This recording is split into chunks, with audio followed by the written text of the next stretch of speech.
8 years ago, the sky burned.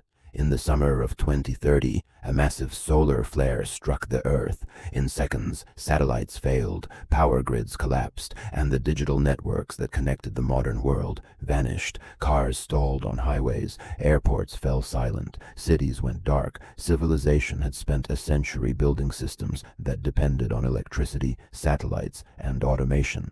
When those systems died, the world stopped working. Within weeks, supply chains collapsed, fuel spoiled in storage tanks, food rotted without refrigeration, governments lost the ability to communicate. The old world did not fall to war, it simply unraveled. But far from the cities, in a quiet desert valley, one small settlement endured: Edgewater Gulch. Before the collapse, the gulch had been home to a controversial research project. A system called Eden. Eden was an experimental artificial intelligence designed to simulate catastrophic events and predict how humanity might survive them. The system analyzed millions of variables: resources, geography, infrastructure, and human behavior.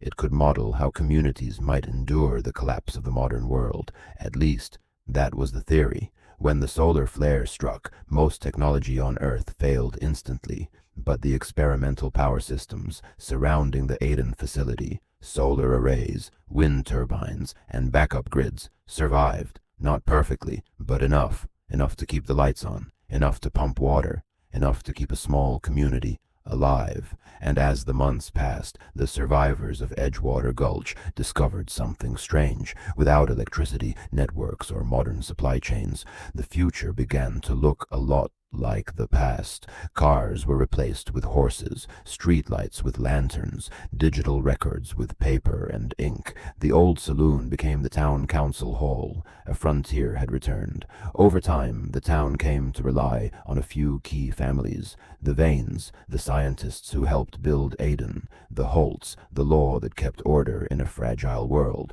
the Creeds, the engineers who kept the gulch powered; the Crows, the protectors who defended the settlement; and a quiet preacher known as Father Malachi Graves. Watching over them all was Marshal Jonah Calder.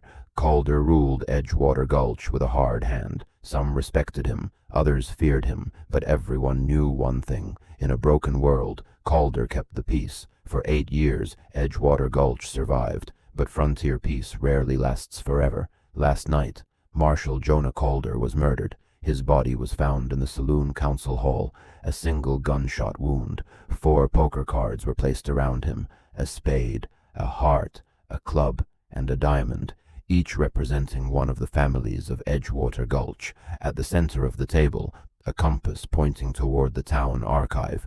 The marshal's revolver is missing. Tonight, the people of Edgewater Gulch must answer a question: who killed the marshal, and what truth did he die trying to reveal?